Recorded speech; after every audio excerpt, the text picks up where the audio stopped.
Happy Friday and welcome to Ask Joy. Thank you to those of you who are tuning in with me today. My name is Joy M. Hutton and I am your favorite trainer and business strategist. I am also the founder and principal consultant of Joy of Consulting, where we help companies with their organizational structure through training and development and process optimization.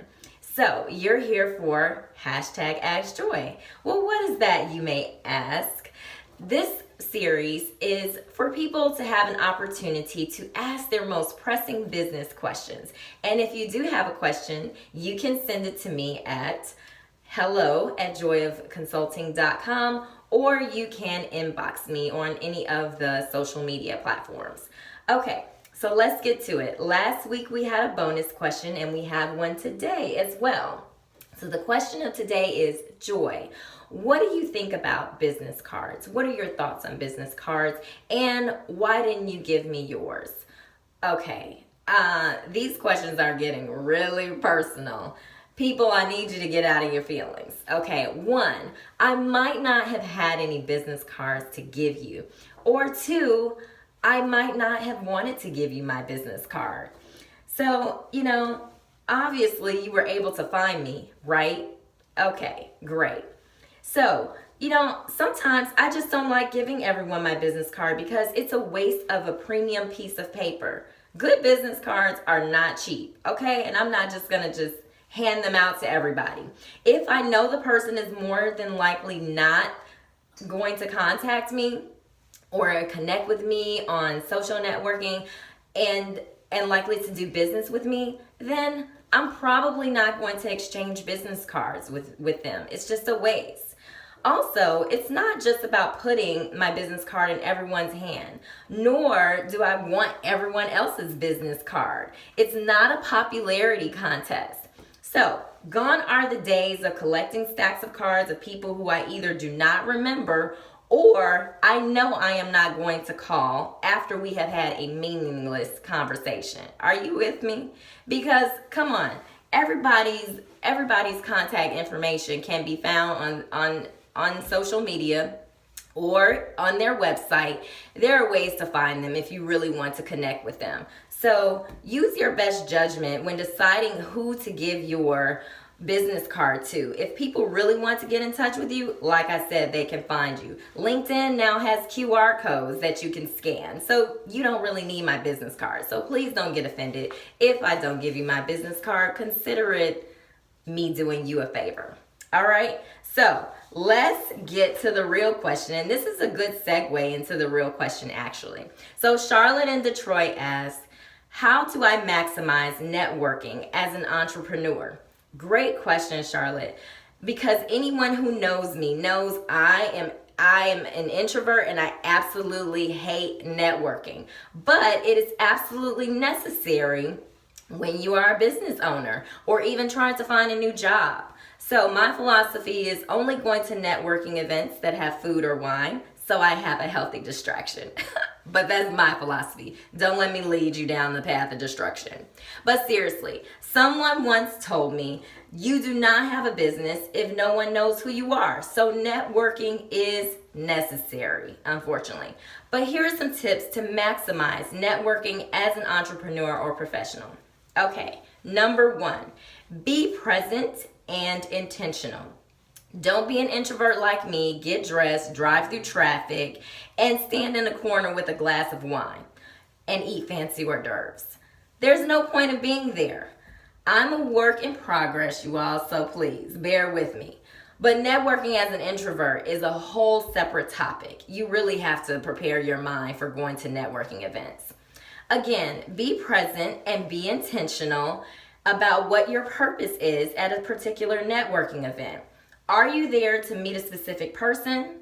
Think of who your ideal client is and what types of functions they may attend. You want to put yourself in the same space as those people, okay? Maybe you need some practice working on your elevator pitch because you need to be able to clearly articulate your brand to others. Number two, be authentic. Do not try to force your business down people's throats, please. There just may not be a moment for us to work together in the cards, please. Not everyone will or even want to work with you. But if you are authentic and have great energy about you, maybe they'll refer you to someone else if there's not a synergy between you two. Number 3, network for your own professional development.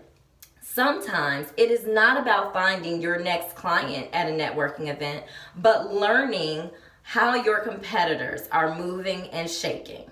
Okay, go to industry specific events to see what others in your field are doing. You can learn something. This is also a way to possibly meet a mentor in your field. Number 4, follow up with connections you've made. I used to be horrible at follow-up, especially, like I said, collecting all these business cards, it gets overwhelming. There needs to be a better process to manage those business cards. So send an email right after you meet this person. And do not give up on the first try. However, I also do not believe in chasing people or business. Ain't nobody got time for that.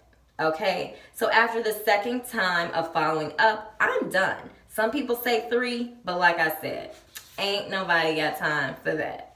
All right, so know that when you do make a connection with someone, be prepared to do the work. You may have to give a little before you can get something out of it. Build an authentic relationship. And also, you may not gain a client out of this. You may gain a friend, a mentor, or even a business partner. So consider the things that you're getting out of this. 5, if you do not like to go to networking events, like myself, lightly introduce yourself to the networking universe through apps such as Shaper, and that's SHAPR, or BumbleBizz, BIZZ. These are great apps for meeting different people. Also, realize you cannot just network online, okay? You have to get out of your comfort zone and meet people. You have to get out of the house. You have to actually see people.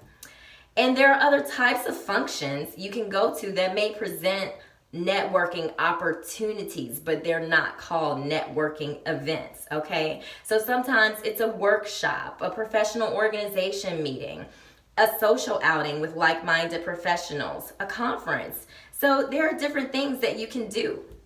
And finally, remember that as with anything else, you get out of it what you put into it. Be proactive. You never know what opportunities will come from you pushing yourself outside of your comfort zone. So that's it, folks. I hope these tips were helpful. Again, I am Joy M. Hutton, your favorite trainer and business strategist. If you'd like to work with me or you want to send in questions, send us an email at hello@joyofconsulting.com. And thank you for watching. Don't forget to like, comment, or share. And I will see you next Friday at 12.